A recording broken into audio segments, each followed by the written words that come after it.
3 6 Mafia is coming on tour with me. They asked me to do something with them at a big festival recently, and I'm trying to work it out. And my manager called and said, they want you to do the verse on Hard Out Here for a Pimp. In my eyes, I done see some crazy things on these streets. Got a couple of girls working on some changes for me, but I gotta keep my game tight, like Kobe on Dame night, like taking from a hoe don't know no better. I know that ain't right. Hey friends, it's your girl Emily Curl, and right now we're at our iHeartRadio headquarters here in New York City, and we are hanging out with one of my favorites. We've got Jelly Roll here with us. Can we give it up for Jelly Roll? Thank you. And let me just say, Jelly, I am so hyped right now because right before this, we got to listen to your album, top to bottom, with a small group of fans. Then you got to surprise those fans. So you're coming off of that. How are you feeling it was right all. now? I just got to bust in and say what's up. It was so cool. I also like that I get to do this for a live audience. Right? This is as New York as it gets. No, it was cool, man. They were great fans downstairs. They were a lot of fun. We took a lot of pictures. It's so cool to see you in person because we were just talking about this. Last time I saw you, I got to meet you over Zoom. Yes. And that was kind of the first time I heard your story. I got to hear more about you and your music. And now to be here and seeing this album and getting so many sides of you, Jelly, it's so cool. It is, listen, I've been in New York City more the last 10 days than the last 10 years, and I am loving it. So it's so good to see y'all and be here. It's so good to be on album. Just everything, I don't even know what to say. I'm just in just a real surreal moment. The documentary just came out. I was on the cover of Billboard today. It's just wild. And this is also a really special personal trip because your daughter is here with us. And I actually see her. I said hi to her earlier, but it's her, Bailey's here. It's her first time in New York. First time in New York, and she is starving and wants pizza. You gotta do the New York pizza. What else is on the list? What else do you have to do in New What York? What else is on your list? I don't get to do nothing but work. She's gonna get to run around and have a blast. She's going to I don't want to say a Broadway show tomorrow night with Joe Jamie from the label, so that's cool. Yeah, we love Joe Jamie. Yeah. I love that. Joe Jamie. Well, let's talk about music, of course. iHeart, Witsit Chapel, your new album. It's such an amazing album, really vulnerable, and it also had a very interesting through line. Tell us about Witsit Chapel, what this means to you. Well, I wanted to write an old school, I know this is super this is me romanticizing the past to a degree, but I wanted to write a concept album. And I wanted to kind of take a journey and how albums used to go, how they used to flow, and I tied The Preacher in all the way through it to kind of give it that continuity of an old school album feel. And plus I wanted that old hip hop feel when they just have these random samples and songs. I was like, I should bring that over to the country side of things. So everything about this album, it's my love child, man. I spent a lot of time on this one. It's been 19 months since my last release. Wow. And this album I was reading, so you also worked with Hardy, Miranda Lambert, Ashley McBryde on the songwriting, which those are some big names, and I can all imagine that vibe of you guys together. Paint the picture for me. What is it like walking into that room with all those people? Oh, it's great, man. It's so cool. So every song had a story, and that's what's awesome. The Miranda Lambert song is probably my favorite story to tell because the album was done. I had wanted a 12-song album like the old days, and I had the Miranda write on the books, and I called her, and I said, we hadn't even met yet, and I said, hey, if you don't want to do this, I get it. I'm already done with the album. She's like, no, I got some ideas. Let's go write. And she's just a badass, man. And we went in there and hung out, dude. It was 11 o'clock in the morning, and we just ended up partying all day and writing songs. You also had some collabs on the album, and some of them being your longtime friends. Walk me through those collaborations. Yes, Struggle Jennings, my best friend of 20 years. Wild. Struggle and I have been literally through the fire together. We call it cuffs or cufflinks. That's kind of our mentality of our friendship. So getting him on a song with Brantley Gilbert. So it's my best friend of 20 years and my new best friend of 2 years because I talked to Brantley Gilbert obsessively on the same song. And then Yellow Wolf, who we've also known 18 years, got on the album. So it was really cool, man. When people ask me about meeting artists, when we do interviews or meeting them off camera, you're one I talk about. I'm like, Jelly took the time with all of us, even if it was on Zoom, you memorized all of our names, you knew all of us, that you really do, and even watching you downstairs with your fans, you take the time for your fans. So we're excited about that. And I think that's a perfect way to segue into our game we're gonna play today because we actually tweeted out about fan advice that you're gonna give to some fans. We got a ton of tweets back. So are you ready to answer some fan advice? Let me get situated, this is big. Here we go. Mary Kay 295 wants to know, she is a huge dreamer and her daughter has always taught her to never give up. What was the moment that you decided that you could do this and follow your dreams and be successful while doing it? Man, the moment that I decided I could do it, I never thought I couldn't. And I think the biggest thing is that just keep trying at it. The real story with me that I want her to hear is that how many times it didn't work, that I kept going. I'm releasing my debut country album this week. It's out now. And it's my 39th project I've put out. Wow. But it's my debut album. Yeah. So, that shows 38 times I put my name on something and tried to give it to the world that it didn't go the way I wanted to, and I kept going. Do you think if you didn't have those 38 before, that the 39th would be what it is right now? Oh, absolutely not. You got to do it. I tell my daughter all the time, she's a songwriter, and she knows my advice. It's real simple. Go write 1,000 songs. And I promise you the 900th one will be way better than the third one. Yeah. You know what I mean? And the 997th one will be better than the 996th one. You know, so you just got to do it. You want to be a good dancer, dance a lot. Yeah, so true. It's so true. It's like you got to practice. Is that still your mentality now? Like, are you still creating? Oh yeah, I still put at least 2 to 3 ideas on my phone a day. Whether Really? it's like a couple of bars or a line. Oh, I beat it to death. I beat that app senseless. It's embarrassing how much I'm in that app. I love it. Okay, we have Stan Stoddard, and he wants to know, how did you find positivity and the willingness to push through your tough upbringing to become the legend that you have become? As a person who has lived a similar life, I envy the willpower and creativeness you have in life. And can I just say, I feel like even hearing your fans downstairs, so many of them relate to you because you share so much of your life and your story, and that is so, so powerful, Jelly. Well, it's real music for real people with real problems. Yeah, I think the positivity for me just came from being surrounded by negativity for so long and finally identifying it. What it was for me was having a big breakthrough to realize that people wasn't just negative. Because when you live in a bubble and everybody's negative, and then you start meeting positive people, you're like, oh, this is an option? Like, this is a choice? And then that starts changing. But I also give a lot of it to my family being fun, like very, very funny. They're very like bust your balls kind of family, you know, talk shit to you. That's how they show you they love you. And that also kind of made me, sometimes it's not even that I'm positive, I'm just kind of jovial. Yeah. You know what I'm saying? Yeah, it's just yeah. like, if something goes really wrong in my life, my instinct is to joke about it. Yeah, don't take this shit too serious. You know? There you go. I know that family is so important to you and has like been along this journey. What does your family think of this album, of this release? I know this has got to be an amazing moment for them too. I think we're all excited but nervous. Really? You know, yeah, Oh, this the is a big nerves, deal, yeah. dude. It's like, you know, dude, you get iHeart behind you, and then you get ABC doing documentaries on you, and all this stuff's going your way, and you're doing all these big interviews and all this cool stuff, and then you're like, but at the end of the day, if the music don't get up and start dancing, none of this matters. You know what I mean? All this is fun, and I'm having a blast, don't get me wrong.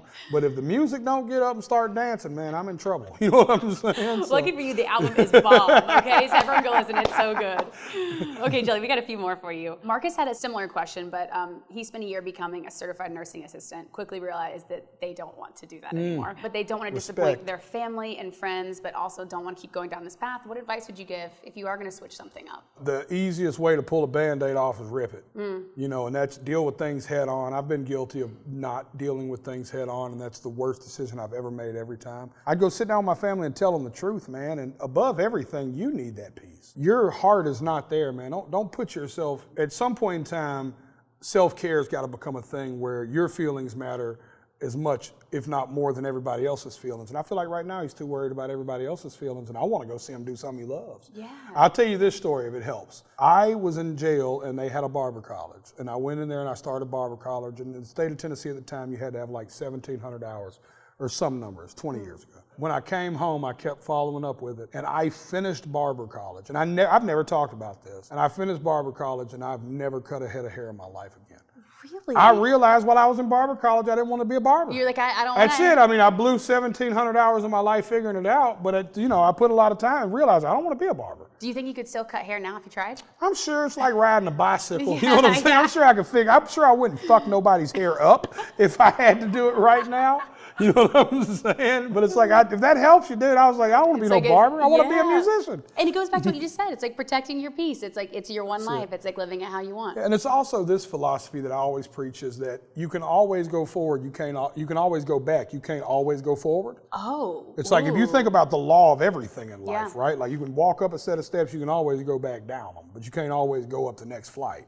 There's, you know what I mean? So it's like, go forward. You can always go back to whatever that job was you don't like. Yeah. You know, whatever that thing is you're studying for that you're you can always go back to that. You can't always go forward and try to chase the dream. You know what I mean? Yeah. So go for it. And also, real quick, we've got to talk about your album cover with your hair. You mentioned it downstairs. Yes, the that your hair is curls, man, stop. Dude, these things are getting more famous than me. Dude, listen.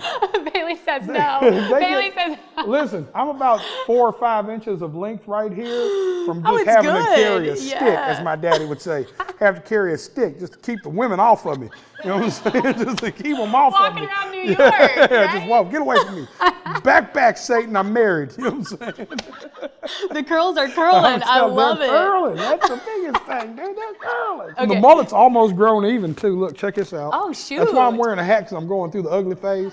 I'm gonna let it get to even, and then I'll do a thing. I was gonna with say, it. how long are you gonna let it grow? Oh, dude, I don't know. I'm Like, like let a it go. woman. I'm gonna let it grow indefinitely, or until I just get that wild. I should go blonde and fucking clip it and just go all the way Eminem or Britney Spears. Although, you know what what's I'm funny? saying? Today I was texting my friends. I was like, should I chop my hair off? They're like, Yeah. no, are you going through You see something? how that I'm like, happens yeah, though? it How does. you're just instantly like, yeah, it's just like, yeah, I just want to thing. change. Yeah, I think about all. I'm worried this summer's gonna hurt me. I'm scared. Oh, really? Because I love my hair so much, but dude, fat people don't do well in heat. And then you add the chia pet to us and start putting wool around me. I don't know if that's what I'm looking But I for. feel like I kind of like a little Willie Nelson 2 braids. I can Oh, see you with dude, that. I got to And do you a grow it show long with enough. Willie. I know. I was gonna This ask last you. weekend, I got to meet the legend, 90 years old, got off the bus, walked up on the stage without any assistance, didn't touch a rail, sat straight down on a stool in front of 15,000 people, picked up the guitar he's been playing for 50 years, and started singing. For an Legend. hour straight, 90-degree weather, y'all. Willie Nelson, dude. Legend Listen, behavior. That is it's insane. to me that that's what that guy was doing. And so you met Willie, obviously. Oh, yes. And so what did you say? What's your first thing you I say just to Willie told him, Nelson? thank you, man, that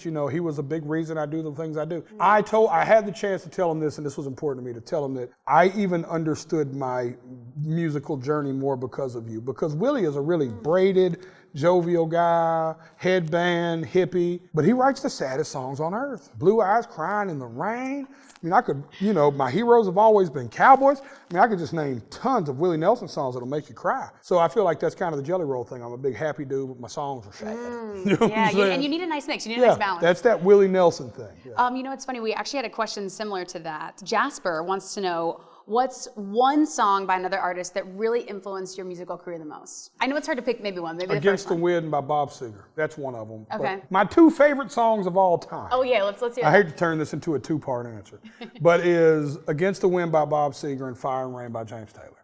So I think these 2 songs have single-handedly probably done the most for inspiring my style of writing and my approach to the game. Fire and Rain, you were just talking about this. It reminds you of your mom, right? Absolutely. So My that's- father, me and my father we just love that song. In your family now, what do you feel like is like the family song that you play with Bailey, that you play with your wife? Oh, dude, so many. Probably Hank Williams Jr. Family Tradition. Oh yeah? Yeah, my memories will always be our family vacations and all 16 of us in a Sprinter van together singing Family Tradition to the top of our lungs. And probably wasn't the right family song for when Bailey was 7, but it's what she's grown But it's up. a good sing-along one. You gotta put it have on right now and you'll watch my whole family lose their shit. You know what I'm saying? You want to see us go with the whole family? That's we know what to get you. We will be the rednecks at the party. I'll put it to you that way. You can sit us anywhere. You throw Family Tradition on and we're going to stand out. Okay, Jelly, a couple more for you. Cool. Amanda Self 86 wants to know what your very first tattoo was. My very first tattoo was a cross on my upper arm up here. There was a lady in my neighborhood named Veda Newcomb, and she was like a mother. We called her Mama V. And Veda died of AIDS, and I got her cross tattooed on my arm and said Mama V when I was like 14. She was like the neighborhood mom, you know what I mean? So she lived in these apartment complexes that was like based on income, and we would walk over there because it was across the street from the liquor store. And we'd sit outside the liquor store, try to get people to buy us liquor. And then we met her one day, and she was like our mama, and then she died. I had the second verse of my song, Smoking Section. I say, Mama V, it's been a minute since I mentioned your name, but every heartache is a blessing, and this is the same. 16 years doesn't lessen the pain because your death was a first-hand lesson on AIDS. So I think about her every night when I perform. Oh my God, it just gave me chills. Yeah. I don't know if she'd really get what to make of this though. I think of that a lot. Do you think she knew? Like, it's interesting when you think back, like growing up, I can even remember like there's a teacher that always like saw something in me that was like, what do you want to do?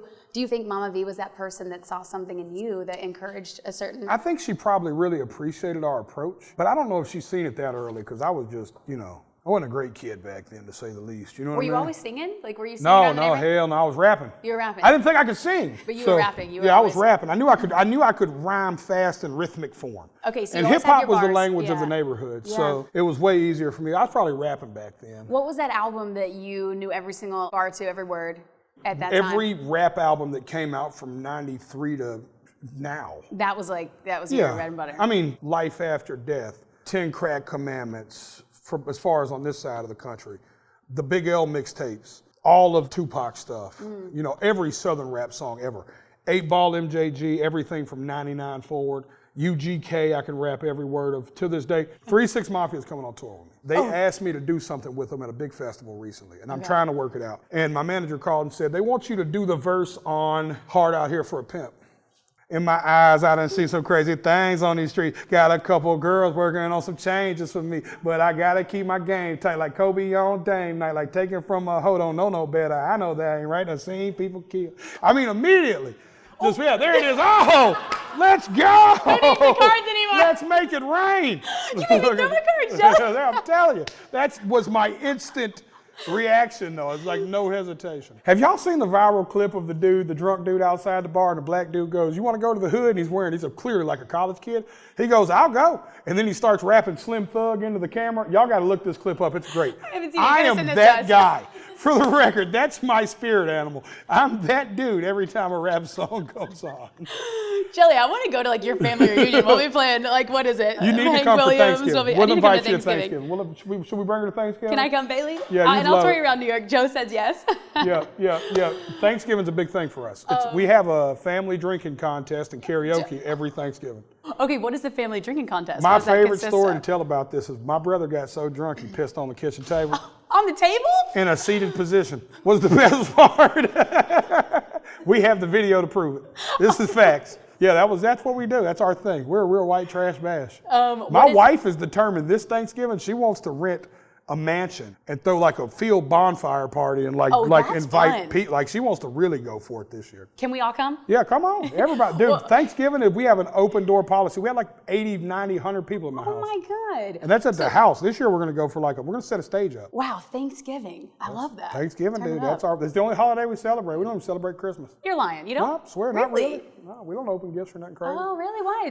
Because ever since Bailey has spent Christmas with her mother was in a relationship with a woman, and that woman's family, her other mother we call her. Bailey's got 3 moms. It's hard to talk about. But the other mother, Cheyenne, she goes with her every Christmas and has her whole life. And when we got custody of her, she was like 7 or 8, and that was her negotiating tactic at that age. She was like, Christmas is off though. You know what I mean? I was like, cool, Christmas is y'all's. And to this day, she bails out on me every Christmas. So this year I'm like, fuck her, I'm going to Hawaii anyway.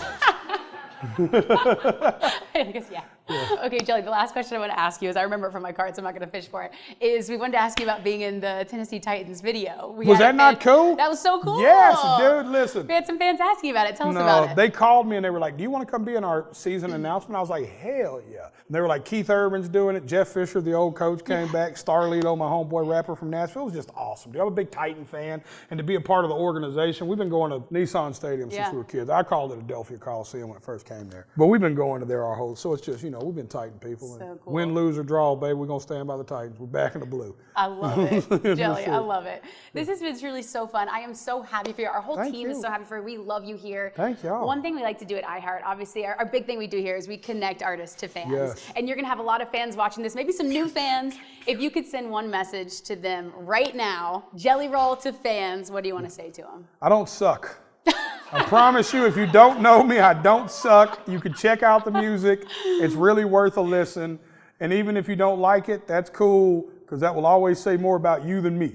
You know what I'm saying? So go check it out, please. And if you've been rocking with me and you love me, I love you more. And y'all that have been with me are the reason I'm right here in the middle of Manhattan at the headquarters for iHeart right now. Let's hit Jelly Roll. One more time with Jelly Roll. We love you. Congratulations. It's been so great. Of course, thank you all for watching. Make sure you stream all of Jelly Roll's music on iHeart Country, and we'll see you next time. Bye, guys. Dope.